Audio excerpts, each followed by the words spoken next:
Viridian, The Green Guide. By Clouds. My Head in the Clouds Not Coming Down. Read by Shadow5. Chapter 86. Tightrope. Summary. The afternoon after the training exercise. Katsuki had trouble staying present as he sparred with Shinzo at the beach after school. The past 48 hours had felt like a fucking whirlwind even before the exercise.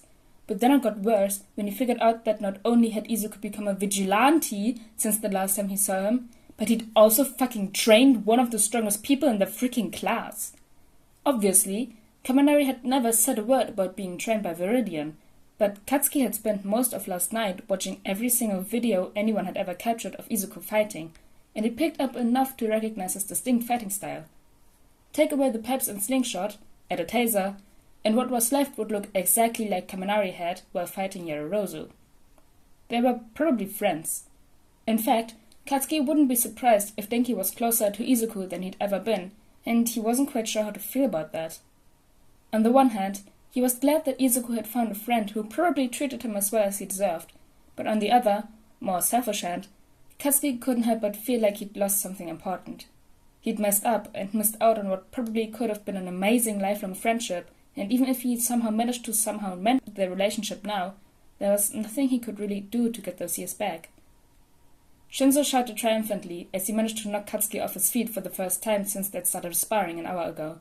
He was still smirking as he helped Katsuki up and offered him a bottle of water. "Not that I'm complaining about being able to beat you, Bakugo, but what's up with you?" Shinzo asked after he chugged the entire bottle in one go. "Your head is in someplace else today." Katsuki glared at him. "None of your business." All of a sudden, his mind went blank and all the tension released from his body like he was a puppet that had just had its strings cut. "Sit down and breathe slowly." Despite the fact that he had every intention of cursing Shinzo out, Katsuki couldn't stop his body from obeying. Before he knew it, Katsuki found himself relaxing for the first time in weeks. The stress gradually started to melt away with every order Shinzo gave him, but from what he could tell, the exact opposite was happening to Shinzo. The longer he kept Katsuki under his hold, the more tense and insecure he became. It was no wonder those extras at his middle school had decided to target him. Katsuki got the feeling that Shinzo could ask him to do anything in the state, and he'd probably end up doing it whether he wanted to or not, and as much as he hated to admit it, but there were plenty of times in his life when he would have been excited to pound someone with a brainwashing quirk to the ground. At the time, he would have seen it as a way of proving that he was stronger than them, but now it was obviously just discrimination, plain and simple. Shinzo could be a dangerous villain with that quirk if he chose to be, obviously, but here he was, forcing Katsuki to meditate and proving that he could use his gifts to save people. It was badass. When Shinzo finally released his quirk, Katsuki felt like he'd been dumped in cold water as reality came rushing back in. He stretched and glanced toward Shinzo, who looked like he was expecting to be screamed at. That wasn't gonna fly. "Careful, eyebags," Katsuki huffed. "Any longer of that and you were gonna have to explain to my old hag why you had to carry me home snoring. Come on, let's go another round." Shinzo narrowed his eyes suspiciously. "You're not gonna say anything about, "What's there to say?" Katsuki shot confidently. "You're gonna be a hero with that quirk, so you may as well practice it, and I needed the break. Now you're gonna keep me waiting, or you're gonna spar with me again now that I'm loose." Shinzo narrowed his eyes. "Why do I get the feeling I'm gonna regret helping you?" Katsuki grinned back before charging. "Because now you can't rely on exhaustion to beat me." "I have no idea whether I should drink more caffeine or less," Denki complained. He was currently sitting on Izuku's bed, though sitting was really more of a loose term. More accurately, he was laying with his entire upper half hanging upside down off the bed, while both feet were straight up in the air, repeatedly switching his legs to cross over one another. He hadn't stopped moving since he'd shown up 20 minutes ago, telling him that All Might had officially given him one for all. Not that he ever really stopped moving normally either, but today it looked like he was practically vibrating with energy. He hadn't managed to stay on one topic for long enough for Izuku to figure out exactly what he'd done with his new quirk, though he'd said something about a combat exercise before he'd started rambling about flirting techniques, so he figured the day had been eventful, and he'd probably hear about it eventually, once Denki's brain finished adjusting to his new energy level. He half expected Denki to start glowing like a light bulb from the sheer amount of electricity that was probably flowing through him right now. He couldn't imagine that suddenly receiving a new quirk like that would be comfortable. Well, for the caffeine question, do you need to focus, or do you feel jittery? Izuku asked. Or is your body still adjusting to one for all, and nothing is going to help? Denki snapped and pointed at him. Yes, that one. I still can't believe I caused a UA-wide blackout. Izuku choked slightly. You did what? Meh, it was only like half the school. Denki waved his hand like it was no big deal. And as it said, the backup generator kicked in, so none of the security systems or anything went down, and it was no big deal. Half the school just had to have classes outside for the last couple of hours. Mina said it was pretty awesome. Izuku couldn't help laughing as he shook his head. Thanks, that's kinda a big deal. What were you even trying to do? Magnetize a bomb, Denki said simply. Or, I guess I was magnetizing myself, not the bomb. I don't know. It was really cool, though. You magnetized yourself? Izuku blinked a few times before his jaw dropped. You used electromagnetism? That's so awesome, Denki. Congratulations. Denki stopped kicking his legs and grinned at him. Thanks, Izu. It was really cool and kinda an accident the first time. It probably would have been smart to not use it on half a wall right off the bat. You used it on a wall? Izuku's eyebrows shot up. Well, do you even want to know how? I guess it wasn't technically the wall, Denki frowned. It was more like what was behind the wall, and the wall just got sandwiched in between. I have this classmate, Yarurozu, who's like super hot and can create anything. But I guess she didn't think things through, cause she used these awesome metal sled things to try and bolt the door shut. Izuku winced. Oof, yeah, I can see that not ending well with you in the room. Denki nodded seriously. It would have been fine against anyone else, but, yeah. When my electricity came out than I was planning on, obviously, because, like, one for all, and I tried to pull it back, but then it ended up wrapping around me and boom, I'm a magnet. That has so many possibilities, Izuku muttered. Can I repel metal objects as well, or just attract them? Denki shrugged. No idea. I think I can just attract them. Maybe. I haven't tried repelling them. We'll have to experiment with that then, Izuku said, pulling out a new notebook. In All Might, one for all affects his muscles, right? Yeah, it makes him super buff, Denki flexed. But I think that's just the quirk, because the him in my head is, like, a freaking skeleton. I didn't even recognize him. Izuku immediately stopped scribbling. What? Denki looked at him. The All Might that one for all put in my head is, like, super skinny. He's not muscular at all, and his bangs are all limp too. Does that mean he has muscles in his hair? Izuku looked at him in shock. He wasn't quite sure what was more shocking, the fact that Denki suddenly knew about All Might's skinny form, or the fact that the reason he knew about it was not that All Might had told him, but that he apparently had a version of All Might living in his head now. Between his research into All for One and what Denki and All Might had told him about One for All, Izuku considered himself somewhat of an expert on quirk transfer at this point, but nothing had ever really come up in his research about versions of the quirk's past holder living in the recipient's head. So either this was a one-for-all thing, or it was something that people didn't talk about in their attempt to pass off the quirk as their own. Either was a distinct possibility at this point. Izuku exhaled slowly and put his pencil back to the paper. Is it just All Might, or do you have all the other pass holders as well? Denki hummed and sat up. They kept introducing themselves by their numbers, so yeah. I think I've got all of them, or, like, leftovers of them anyway. Just whatever they left behind when they passed the quirk on to the next person. I can only talk to them when I'm shouted out, though, but they said that's not normal. Apparently I'm not supposed to be able to talk to them at all. The layer that protects you from rejecting the quirk must insulate you from them, Izuku theorized, scribbling frantically. And you said that All Might's skinny form is the one that showed up, not his muscle form like when he activates his quirk? Denki nodded. Do you think he ever looks like that IRL?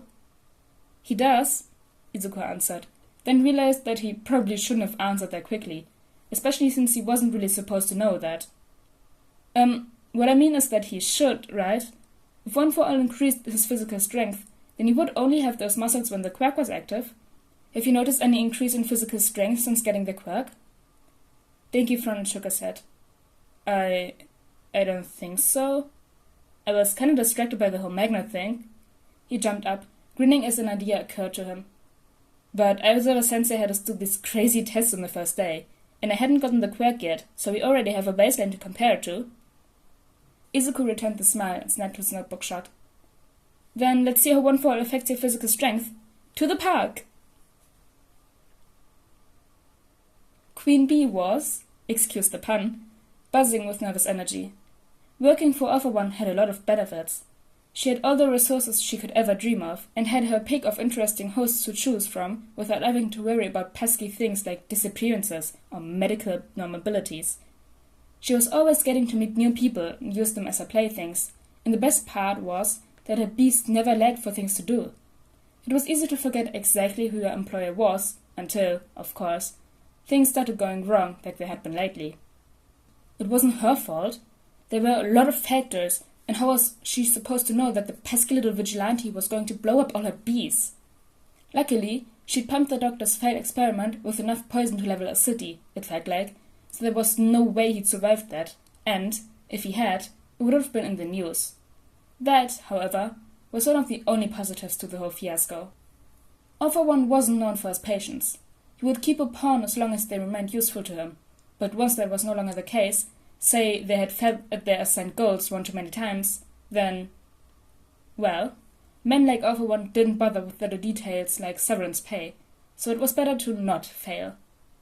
That, rather annoyingly, made her position the teensiest bit precarious at the moment. Again, it wasn't as if any of her failures were her fault.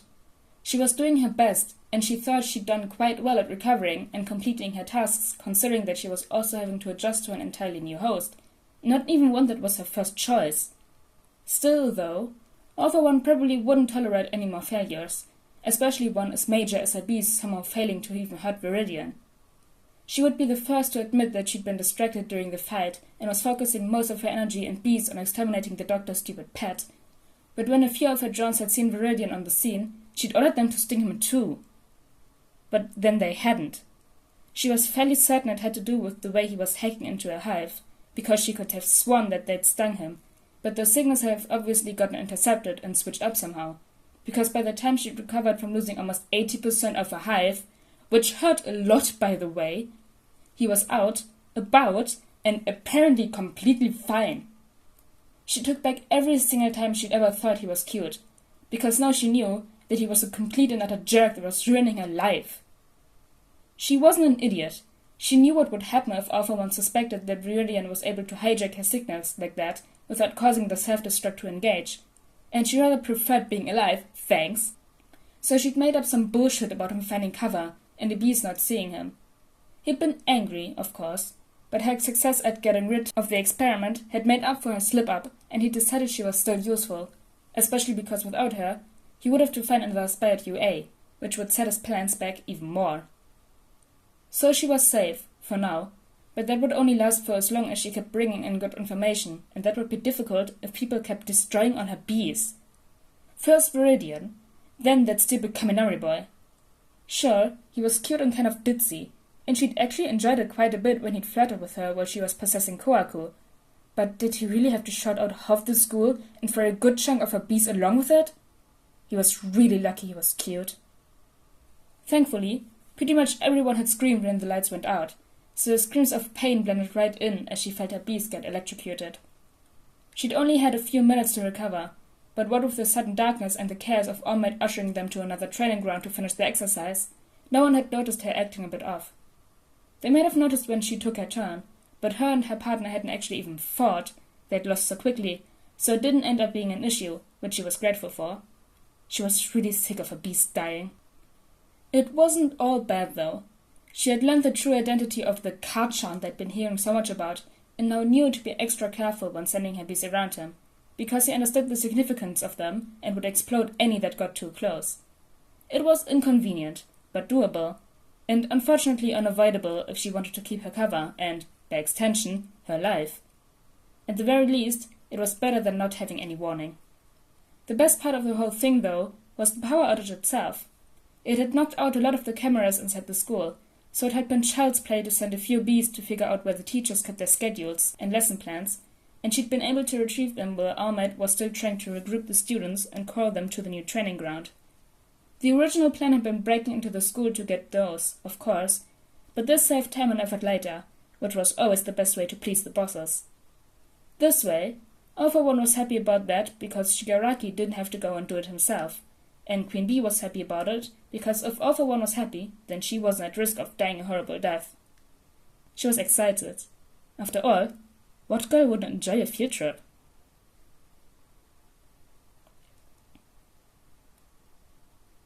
Oh my god, the Queen Bee POV at the end was really good. And Kaminari and Izuku talking about One For All and the vestiges like a tiny bit. And Katsuki admitting that Shinzo's badass with his quirk, which is so wholesome.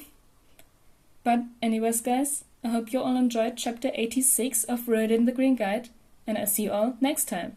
Bye!